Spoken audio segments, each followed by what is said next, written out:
우리는 마가복음 2장을 통하여서 2장에서 종교 지도자들이죠. 생명 없는 종교에 빠져 있는 이 종교 지도자들과의 논쟁, 충돌 속에서 하나님의 나라가 무엇인지, 하나님의 나라의 본질과 하나님의 나라의 내용을 예수 그리스도께서 설명하고 계시는 것을 계속해서 듣고 있습니다. 우리가 어제 본문을 통하여서 하나님의 나라는 인자이신 예수 그리스도, 다니엘서에 예언되어 있고 구약 시대부터 예언되어져 있었던 인자이신 예수 그리스도로 말미암아 죄 사함을 받아 그 죄 사함에서부터 시작되는 것이 하나님의 나라다라는 것을 우리가 어제 살펴보았습니다. 그러니 하나님의 나라는 인자이신 예수 그리스도를 통하여서 죄 사함을 시작으로 하여 마치 이제부터 시작되는 하나님의 나라라는 것을 보았죠. 오늘 본문을 통하여서 또 두 번째 논쟁이 펼쳐지고 있는데요. 이것을 통하여서 하나님의 나라의 본질과 내용을 살펴보려고 합니다. 이제 오늘 본문은 또한 하나님의 나라가 무엇인가, 그 본질과 내용이 무엇인가, 그 하나님의 나라는 바로 예수로 인하여 고침을 받는 나라다. 예수로 인하여 고침받고 변화되는 나라다라고 우리에게 설명해 주고 계십니다. 자, 14절 말씀 한번 읽어볼까요? 오늘 본문 말씀 마가복음 2장 14절 있습니다. 시작. 또 지나가시다가 알페오의 아들 레위가 세간에 앉아 있는 것을 보시고 그에게 이르시되 나를 따르라 하시니 일어나 따르니라. 예수님께서 세관에 앉아 있는 레위를 부르셨습니다. 그러니까 세리였죠. 그런 사람을 부르셨는데 놀랍게도 그가 그 세관의 자리에서 일어나 예수를 따랐다라고 말하고 있습니다. 예수님께서 그도 제자로 불러주신 것이죠. 그런데 문제가 뭐였냐면 15절에 보니까 그의 집에 들어가셨고 앉아서 잡수시는 거예요. 세리와 죄인들과 함께 식탁 교제를 나누고 있었습니다. 식탁 교제라는 것은 단순히 그냥 밥 함께 하는 것이 아니라 연합을 의미하는 것이고 하나됨을 의미하는 것이고 서로가 서로를 받았음을 의미하는 것이죠. 그러니 그때에 바리새인들이나 서기관들이 이제 논쟁을 시작하는 것입니다. 어찌 하나님의 아들이라고 하는 분이 세리와 죄인과 함께 먹습니까? 라고 말하면서 이제 식탁 교제에 대한 논쟁이 벌어지고 있고 그 논쟁의 중심에 레위가 있는 거예요. 우리 레위라고 하면 우리가 익히 들어왔던 이름 아닙니까? 레위는 연합이라는 의미를 가지고 있죠. 야곱의 아들 중에 레위가 있었습니다. 그 레위라는 이름은 연합이라는 의미도 가지고 있고 또 우리는 레위 하면 레위 지파가 떠오릅니다. 레위 지파는 특별히 하나님께 구별되어 하나님을 섬기던 지파예요. 그러니까 레위라는 이름은 아주 좀 거룩하고 이스라엘 백성들에게 있어서는 특별한 이름이었습니다. 연합을 상징하고 하나님을 특별히 섬기는, 구별되어 하나님을 섬기는 이름이 바로 레위였습니다. 그런데 놀랍게 오늘 세간에 앉아있는 레위를 보게 되는 것이죠. 그러니 그 레위는 하나님과 연합하여 있는 것이 아니고 로마, 그리고 그 로마 밑에 있는 헤롯과 연합하여 하나가 되어 있는 레위였습니다. 그리고 그 레위는 또 어떤 사람이었습니까? 하나님을 섬기는 것이 아니라 돈을 위하여서 민족도 팔고 하나님도 팔고 그렇게 살고 있었던 사람이죠. 그러니 로마와 헤롯과 하나가 되어 돈을 위하여 돈을 섬기고 있는 레위를 주님께서 부르셨던 것입니다. 자, 그래서 이제 그 레위가 그런 삶을 살았지만 예수 그리스도로 말미암아서 어떻게 해요? 삶의 변화를 얻고서 예수님을 따라가기 시작했고 그런 예수님을 따라가는 레위와의 식탁 교제를 지금 딴지를 걸고 있는 것이죠. 그때 이제 예수님께서 자기 자신을 어떻게 말씀하고 계시는가? 16절에 보면 바리새인들의 서기관들이 예수께서 죄인 및 세리들과 함께 잡수시는 것을 보고 그의 제자들에게 이르되 어찌하여 세리 및 죄인들과 함께 먹는가? 라고 말했을 때 17절 있습니다. 시작. 예수께서 들으시고 그들에게 이르시되 건강한 자에게는 의사가 쓸데없고 병든 자에게라야 쓸데있느니라. 나는 의인을 부르러 온 것이 아니요 죄인을 부르러 왔노라 하시니라. 뭐라고 말씀하십니까? 예수는 처음에 죄 사함의 논쟁에서는 자신을 인자라고 말씀하셨고 이번에는 뭐라고 자기를 비유하고 있습니까? 의사로 비유하고 있습니다. 무엇입니까? 예수 그리스도는 이제 죄 사함을 주는 인자이기도 하지만 그러나 무엇입니까? 영혼을 고치고 그 삶을 고치시는 영혼의 의사다라고 말씀하시고 있고 그 삶을 어떻게 해요? 예수님과 함께 더불어 먹고 마시고 교제함으로 말미암아 죄인이 의인이 되도록 하신 그 죄사함과 함께 이제 죄인이 의인의 상태가 되도록 거룩한 삶을 살 수 있도록 하나님 앞에서 정말 진정한 부르심을 받은 자답게 살 수 있도록 어떻게 해요? 고쳐주시는 분이다. 무엇을 통해서? 교제를 통하여서. 함께 하심을 통하여서 고쳐주시는 분이다라고 말씀하고 있는 것입니다. 자, 그러니 하나님의 나라는 무엇입니까? 의인 되신 예수 그리스도와의 교제를 통해 고침받고 변화받는 것, 이것이 바로 하나님의 나라다라고 말씀하고 있는 것입니다. 자, 또 오늘 본문은 이제 세 번째 논쟁으로 우리를 인도하고 있는데요. 이제 18절에는 보면 금식 논쟁이 이제 벌어지고 있습니다. 18절 한번 읽어볼까요? 18절에 있습니다. 시작. 요한의 제자들과 바리새인들이 금식하고 있는지라 사람들이 예수께 와서 말하되 요한의 제자들과 바리새인의 제자들은 금식하는데 어찌 당신의 제자들은 금식하지 아니하나이까? 라고 말하고 있습니다. 자, 여기서 이제 금식 논쟁이 붙었습니다. 자, 금식이라는 것은 무엇입니까? 이제 구약 하나님의 백성 이스라엘에게 있어서 금식은 사실은 원래는 대속죄일에 한 번 있었습니다. 그러니까 1년에 한 차례 대속죄일에 금식을 하는 날이었어요. 그런데 바벨론으로 포로로 잡혀갔다가 이제 포로로 돌아오고 난 바벨론 포로 이후에는 이제 1년에 4차례 금식을 하게 되었어요. 자, 그리고 이렇게 금식하는 것들의 내용은 무엇이었냐면 회개, 그리고 슬픔이 담겨 있었어요. 슬픔과 애통과 회개가 담겨 있는 것이 바로 금식이었습니다. 그러나 신약 시대로 넘어오면서 이제 이 금식이라는 개념이 많이 바뀌게 됩니다. 먼저 바리새인들, 사실 바리새인들은 나쁜 사람들이 아니죠.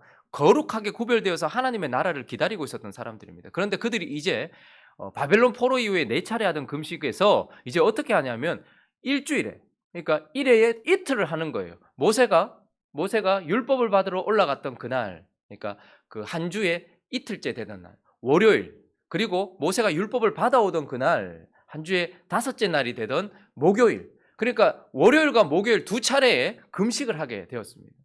그러니까 바리새인들은 하나님의 나라를 기다리면서 거룩한 마음으로 금식을 하게 되었고, 이 금식의 내용도 슬픔이나 애통이라기보다는 이제 그들이 하는 금식은 정결을 의미했습니다. 거룩을 위하여 금식을 했단 말이죠. 그리고 이 금식 자체가 거룩하게 된 자기 자신을 하나님께 드리는 예배가 되었습니다. 그러니까 하나님께 자기를 드린다라는 의미였다는 것이죠.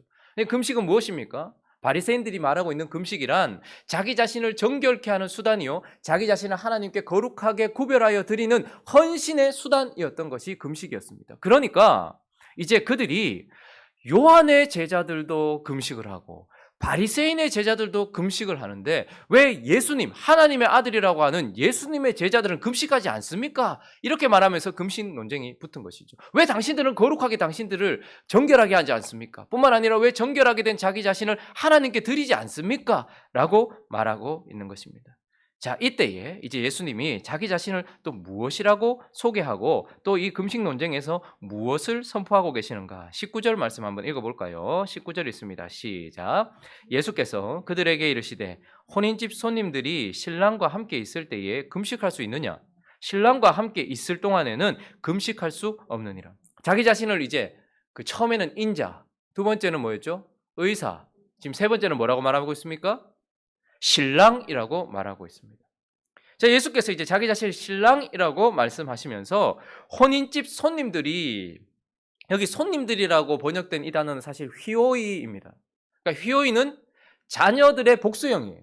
그러니까 단순히 그냥 혼인집에 놀러 온 사람들이 아니고 혼인집 자녀들을 말하는 거예요. 그러니까 하나님 아버지 입장에서는 자녀고 신랑 입장에서는 신부들을 말하는 거예요.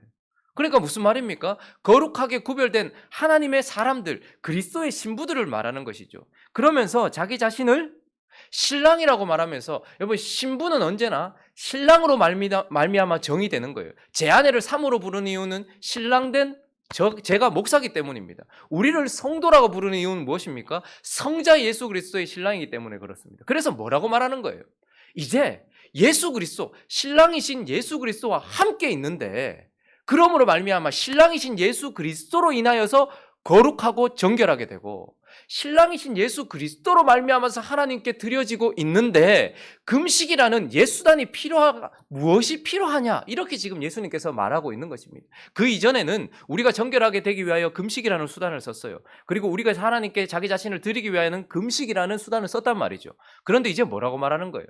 이제 우리는 예수 그리스도라는 그 우리의 신랑 되신 분으로 말미암아 그분과 함께 있음으로 말미암아 정결하고 거룩한 자가 되어지고 그분으로 말미암아 하나님께 드려지는, 그래서 우리의 기도가 하나님께 드려지는 이유, 우리의 헌신이 하나님께 드려지는 이유는 우리의 기도 끝에 드리는 예수 그리스도의 이름 때문이고, 우리의 헌신이 하나님께 드려지는 이유도 우리와 함께 하시며 우리와 연합되어 계신 예수 그리스도로 말미암아 드려지는 것이기 때문에 이제 우리는 금식이 아니라 예수 그리스도로 말미암아서 하나님께 정결하게 구별되어 하나님께 드려지고 있는데, 굳이 금식할 이유가 무엇이냐라고 예수님께서 말씀하고 있고, 이것은 새로운 시대다라고 말하는 거예요. 21절 읽어볼까요? 21절 있습니다. 시작. 생배 조각을 낡은 옷에 붙이는 자가 없나니 만일 그렇게 하면 기운 새 것이 낡은 그것을 당기어 헤어짐이 더하게 되느니라. 이러한 방식은 뭐라고요? 생배 조각처럼 새로운 것이다 이 말입니다. 그러면 예수님께서는 구약이나 혹은 금식을 금하시거나 그것에 대하여서 멀리하고 계시는 것이 아니에요. 이제 그것이, 금식이 보여주고 있었던 정결함과 금식으로 인하여 하나님께 드려지고 있었던 그것이 어떻게 되는 거예요? 예수 그리스도로 말미암아 새로운 방식으로 이제 전환되었고 이제 이것이 진짜다라고 말하고 있는 거예요. 22절도 같은 말씀을 하고 있습니다. 새 포도주다. 이것이 무엇입니까? 정말 새 포도주라는 것은 새 것이라는 의미도 있고 포도주는 언제나 기쁨을 의미하는 거예요. 그러니까 이러한 방식으로 기쁨으로, 이전에는 금식하며 슬픔으로 하나님께 자기 자신을 드렸다면 이제는 예수 그리스도와 연합하여 기쁨으로 자기 자신을 드리는 이 새 포도주를 낡은 가죽 부대에 넣을 수가 없다라고 말씀하고 계시는 것입니다. 자, 그러니 무엇입니까? 이제 하나님의 나라는 신랑 되신 예수 그리스도로 말미암아 우리가 거룩하게 되어지고, 하나님의 나라는 그렇게 예수 그리스도로 말미암아 거룩하게 된 우리를 예수 그리스도로 말미암아 하나님께 드리는 그러한 나라다라고 우리에게 말씀하고 있는 것입니다. 자, 이제 한 가지 논쟁, 두 번의 싸움이긴 하지만 또 한 가지 논쟁이 더 있는데 가장 중요한 논쟁이죠. 그것은 바로 안식일 논쟁입니다. 23절부터 3장 6절까지 안식일 논쟁이 벌어지고 있는데요. 자, 23절 한번 읽어볼까요? 23절, 24절 읽어보겠습니다. 시작. 안식일에 예수께서 밀밭 사이로 지나가실새 그의 제자들이 길을 열며 이삭을 자르니 바리새인들이 예수께 말하되 보시오, 저들이 어찌하여 안식일에 하지 못할 일을 하나이까? 자, 이제 안식일 날 안식일 논쟁이 벌어졌습니다. 그러면 안식일이란 무엇입니까? 창조 때부터 율법에 의하여서도 구별된 날이었습니다. 그런데 안식일의 중요한 것은 무엇입니까? 안식일의 주인은 하나님이시고 안식일의 목적은 인간입니다. 그러니 안식일이 인간을 위하여 있는 것입니다. 그래서 하나님은 이 사람을 위하여서 한 날을 구별하셨고 이 사람의 필요를 채워주시고 이 사람에게 자유를 주시고 이 사람에게 은혜를 주시기 위하여 안식일을 제정하셨다는 말이죠.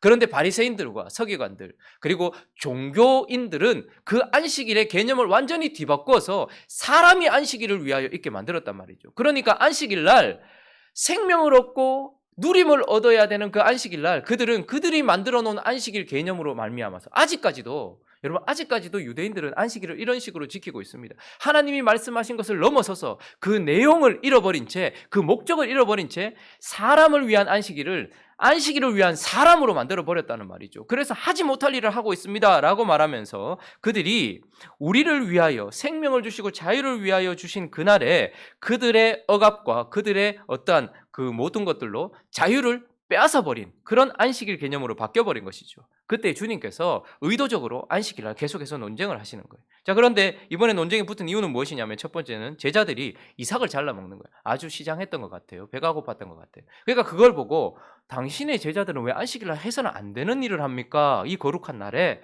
라고 말했을 때에 자 25절 26절 읽어봅니다. 시작. 예수께서 이르시되 다윗이 자기와 및 함께한 자들이 먹을 것이 없어서 시장할 때에 한 일을 잃지 못하였느냐? 그가 아비아달 대제사장 때에 하나님의 전에 들어가서 제사장 외에는 먹어서는 안 되는 진설병을 먹고 함께한 자들에게 주지 아니하였느냐? 성전에 들어가서 진설병에 제사장들만 먹을 수 있는 진설병에, 그것도 진설병은 언제나 안식일 날 한 번씩 그렇게 먹었어요. 그리고 또 교체하고 또 안식일 날 먹었어요. 그것도 중요하지만 특별히 성전에서 그것도 안식일 날 해서는 안 되는 일을 누가 했다는 거예요? 다윗이 했다는 거예요. 이제는 다윗 이야기를 꺼내고 있습니다. 다윗은 하나님께 기름 부음 받은 자였어요. 그러니까 기름 부음 받았다는 것은 무엇이죠?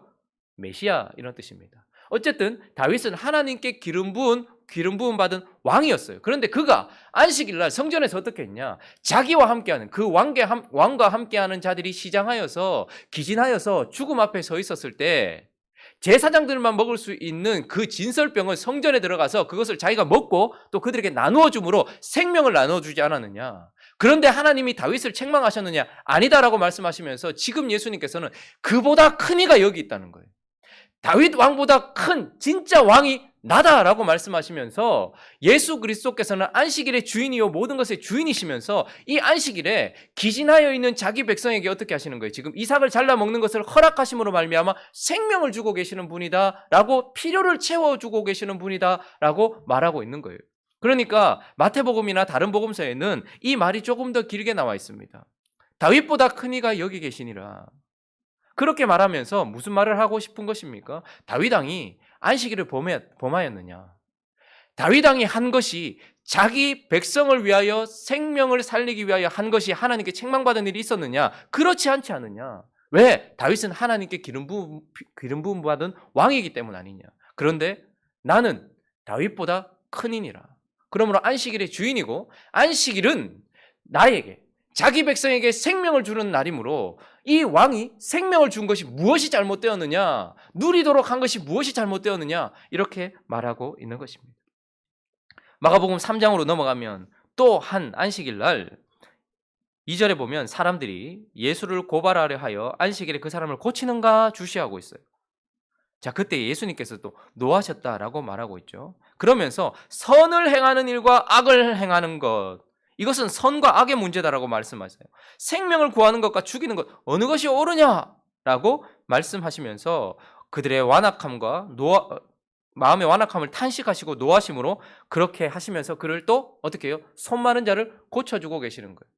그러니까 손 많은 자는 안식일날 자유함이 없었으나 예수 그리스도께서는 대제사장이 되셔서 그를 안식일날 고쳐주고 계시는 거예요. 그러니 뭐라고 말하고 있는 것입니까? 이제 예수는 다윗보다 큰 왕이며 제사장보다 더 큰 진정한 대제사장으로서 안식일날 뭘 하시는 분이다? 안식일날 생명을 주고 생명을 누리게 하시고 자유를 주시는 분이다 라고 말씀하고 있는 것입니다. 자, 그러니 이제 하나님의 나라는 어떤 나라입니까?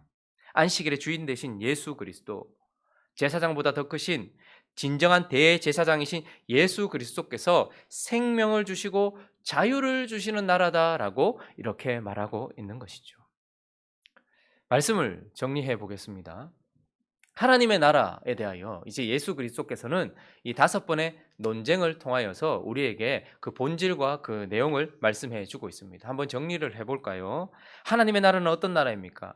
인자 대신 구약에 예언되었고 다니엘서에 예언되었던 우리의 죄를 사해 주기 위해 보냄받은 인자 대신 예수 그리스도의 죄 사함을 통하여서 시작되는 나라다라고 말씀하고 있습니다.